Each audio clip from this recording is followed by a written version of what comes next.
Hello students, welcome to the course on Basic Electronics Engineering and the course code is EC101. This is the course for BTech, first semester, CSE, IT, FT and second semester ECE students.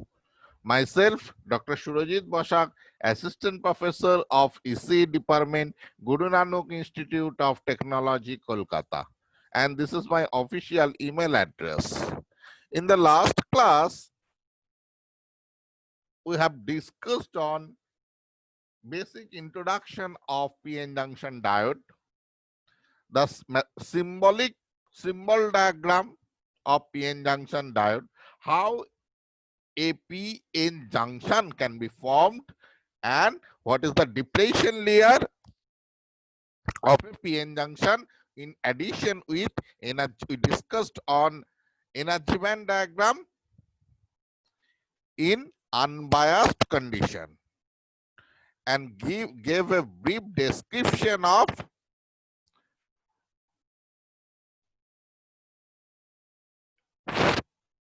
PN junction with under applied bias. So let us start lecture number 2 from the module 2, PN junction diode and its application. And the topic of for the today's discussions are energy band diagram and current through PN junction at forward and reverse bias, VI characteristics and current expression of diode, temperature dependence of VI characteristics of diode and ideal diode. And the lesson objective of today's topic is study PN junction diode, ideal diode, diode models and its circuit analysis, application of diodes and special diodes. And this topic is mapped with CO number 1. So let us start lecture number 2 from the second module, PN junction diode and its application, with the topic of PN junction under applied bias. So we know there are mainly two types of biasing are present. And first diagram is the equilibrium, that is the no bias condition. There are two types of biasing are present. One is called forward bias and other is called reverse bias. What is forward bias? In case of forward bias, P type of the semiconductor is connected to the positive terminal of the battery and N type of the semiconductor is connected to the negative terminal of the battery. So the width of the depletion layer is reduced here. And in case of reverse bias, P-type semiconductor is connected to the negative terminal of the battery and N-type semiconductor is connected to the positive terminal of the battery. So in that case, the width of the depletion layer is increased. Now I move for the energy band diagram. First is the reverse bias PN junction.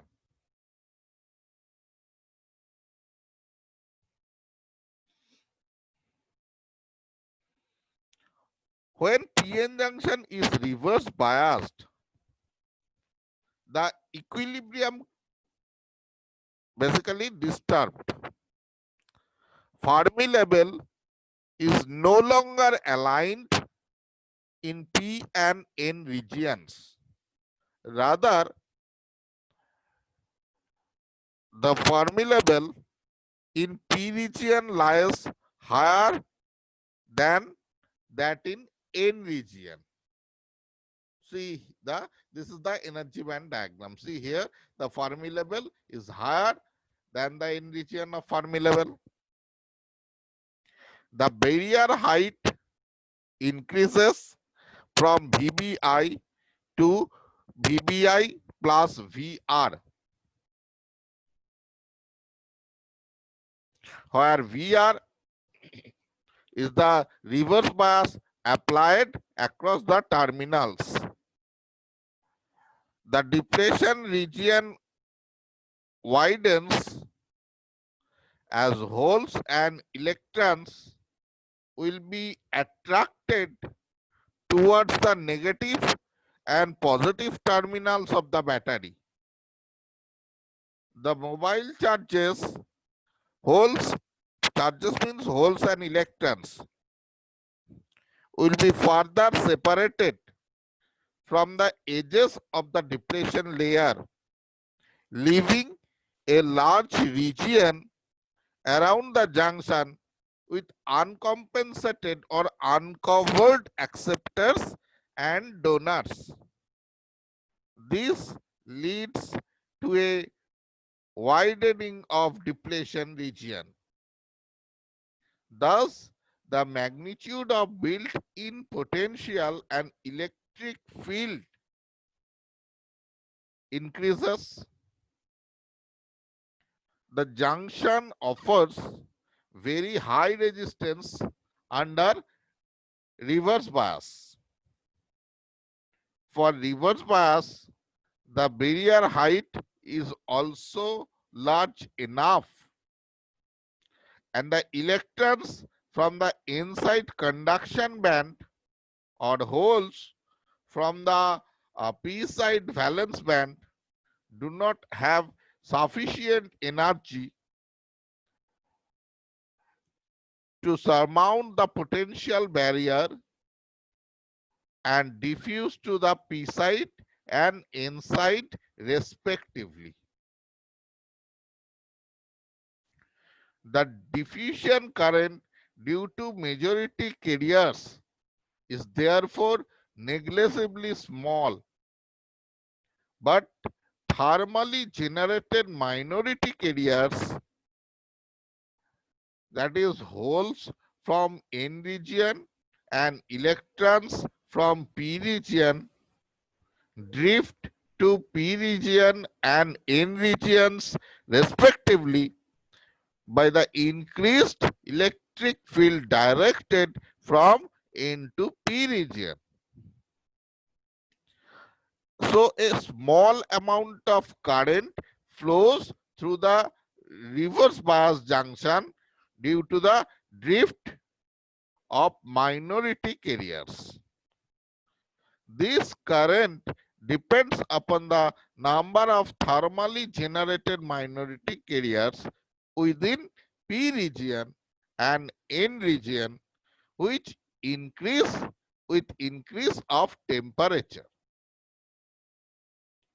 However, this generation is independent of applied bias and will remain constant if the bias is increased. For this reason, this current due to thermally generated minority carriers under reverse bias is known as reverse saturation current, and it is of the order of nanoampere for silicon and microampere for germanium PN junction. The smaller reverse saturation current in silicon is due to its large band gap energy compared to germanium.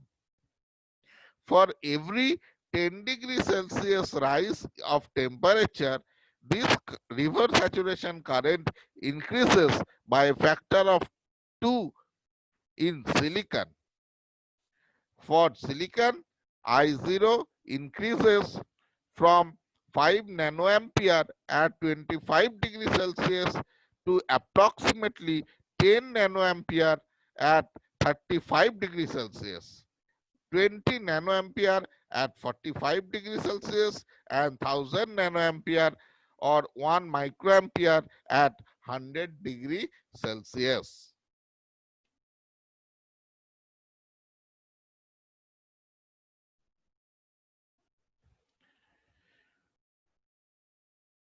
Next is the forward bias.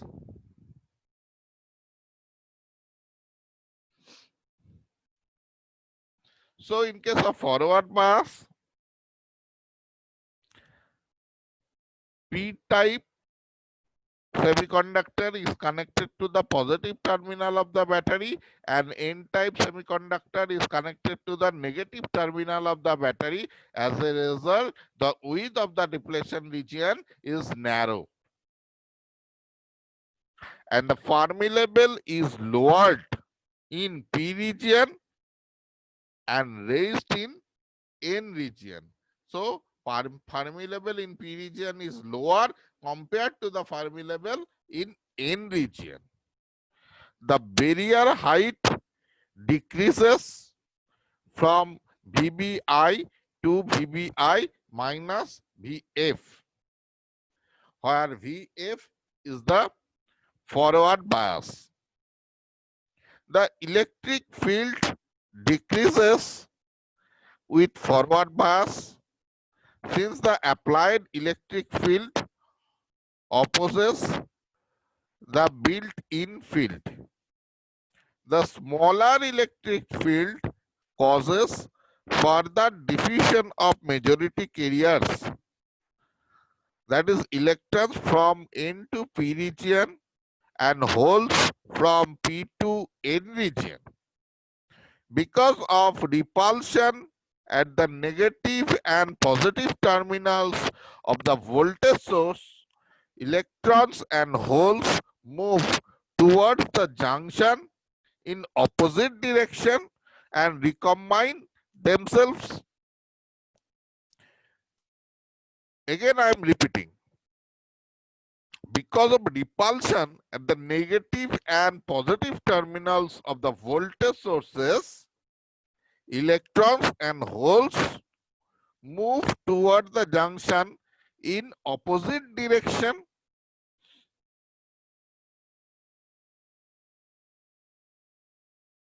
and ultimately they recombine themselves. This leads to a decrease of depletion layer width. A large current flows through the junction under forward bias due to lowering of barrier and consequent injection of a number of majority carrier electrons from the N side across the junction to the P side and injection of majority carrier holes from P side to the N side so long as the forward bias is applied. The injection of majority carrier continues and the current is produced in the PN junction. Now I will show you the direction of drift and diffusion current. First one is the forward bias and second one is the reverse bias.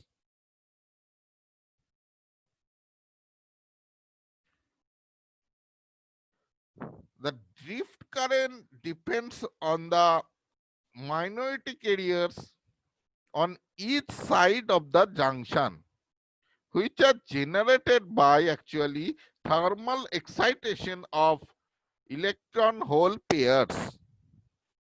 The drift current is therefore negligibly small and independent of polarity of applied bias. The diffusion current, however, depends on majority carriers, so it is negligibly small for reverse bias junction and appreciably large for forward bias case, which are shown in these two figures. First one is the forward bias and second one is the reverse bias.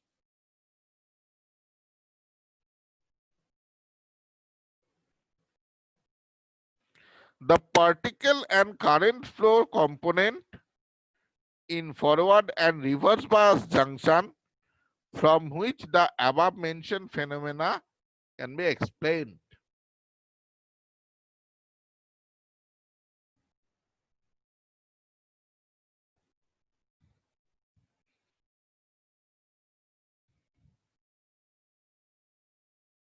Next is the VI characteristics or current voltage characteristics of a PN junction diode.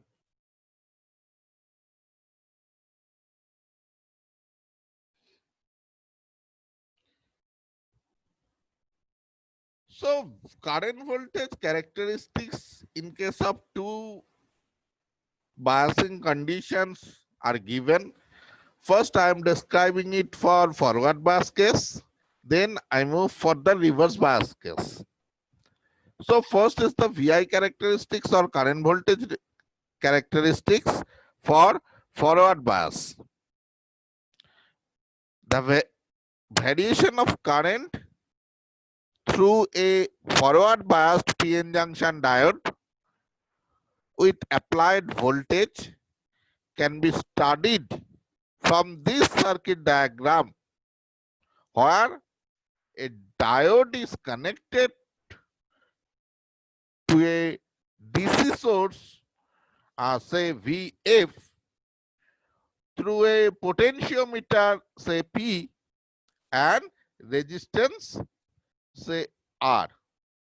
The potentiometer actually used to vary the voltage across the diode, and resistance is used to limit the diode current within a tolerable range so that the diode is prevented from damage.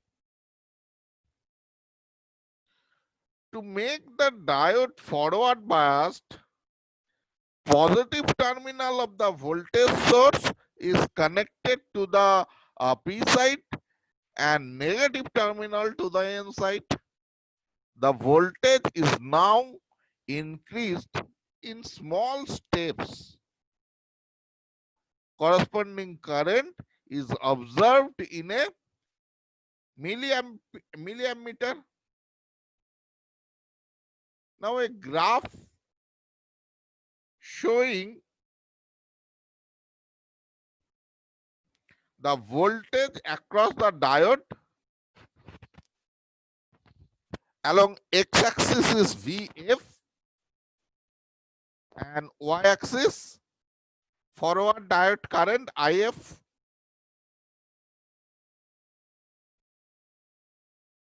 And this characteristics is called VI characteristics of forward bias condition. Now the forward characteristics shows that no diode current flows till a point, this point, up to this point, say no diode current flows.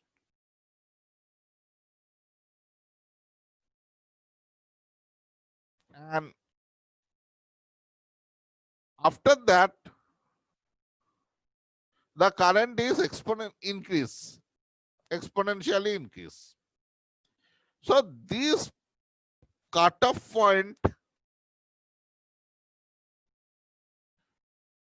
is called knee point, and the value of this knee point is 0.7 volt for silicon and 0.3 volt for germanium.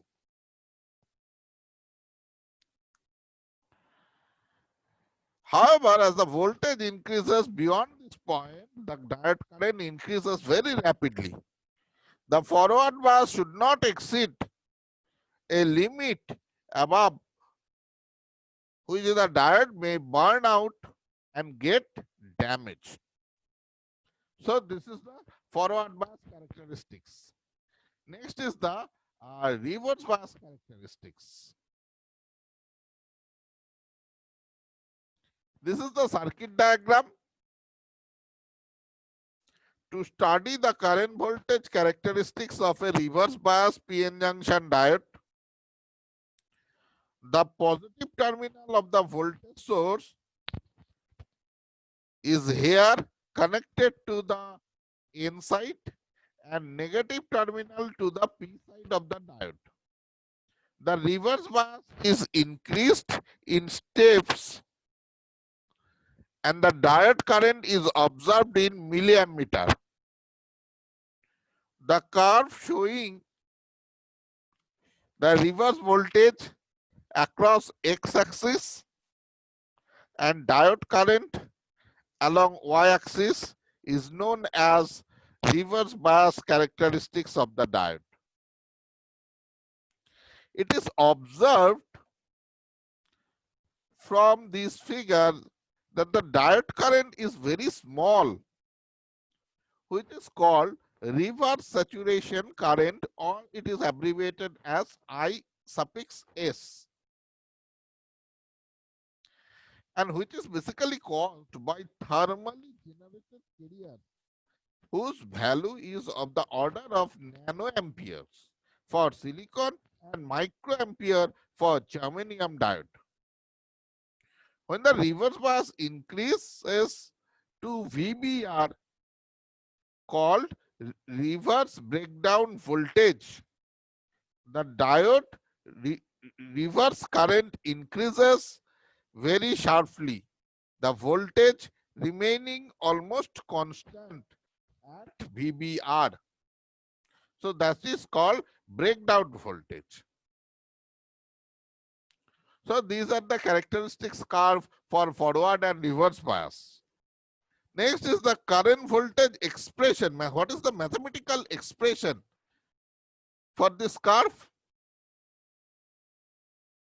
The mathematical expression which describe the current voltage relationship for a forward and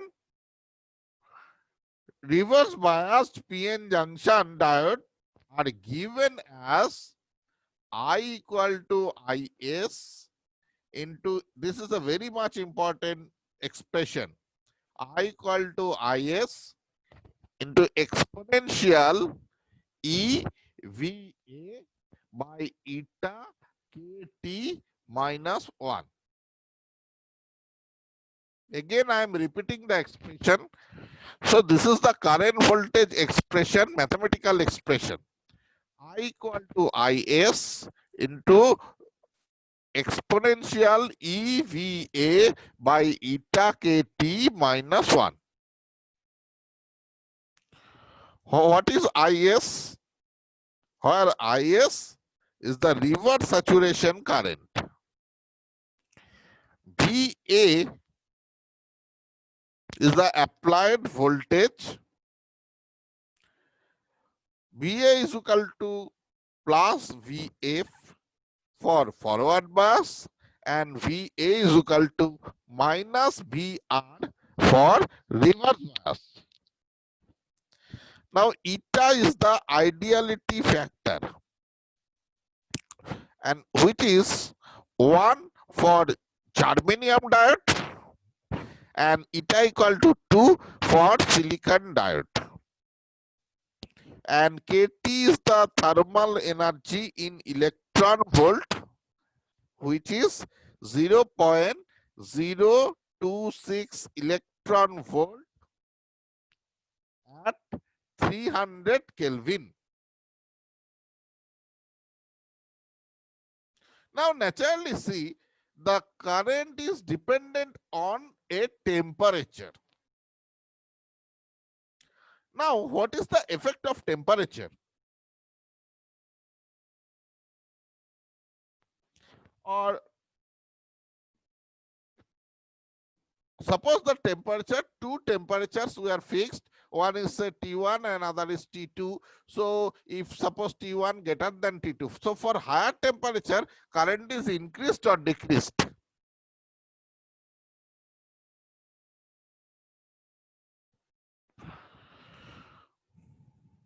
From this expression, if for higher temperature, this is will increase and automatically this part is no, so for higher temperature this part is magnitude part is decreased. So again current should be decreased, right? But actually this does not happen. Current is increased for higher temperature. I will show you that part in the next slide.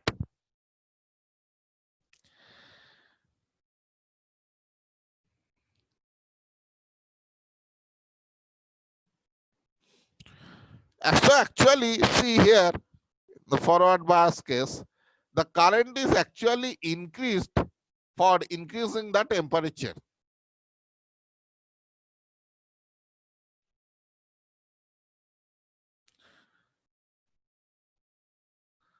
This diode equation shows that diode current actually depends on temperature.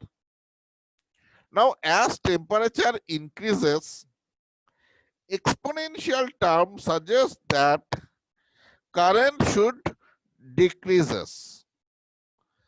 But there is a term saturation, reverse saturation current, IS, which is more strongly dependent on temperature with increase with which increases rapidly with increase of temperature.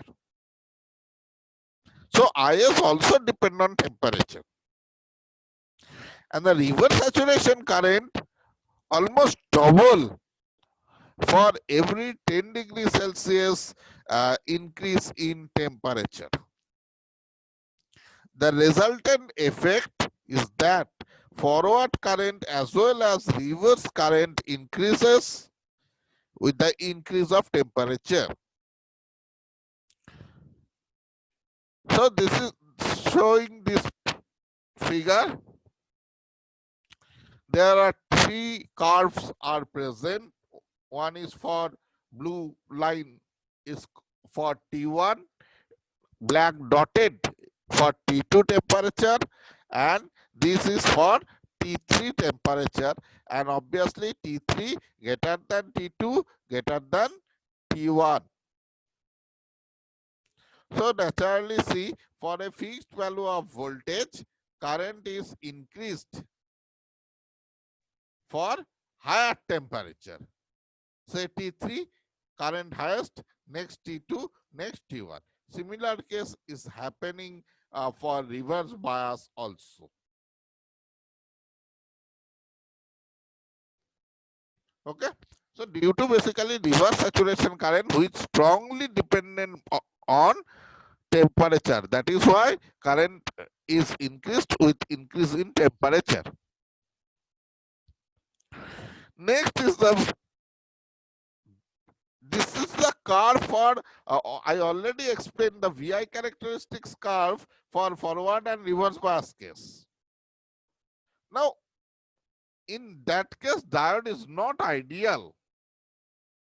But if the diode is ideal, ideal means it has a zero resistance in forward bias case, and infinite resistance in reverse bias or reverse direction.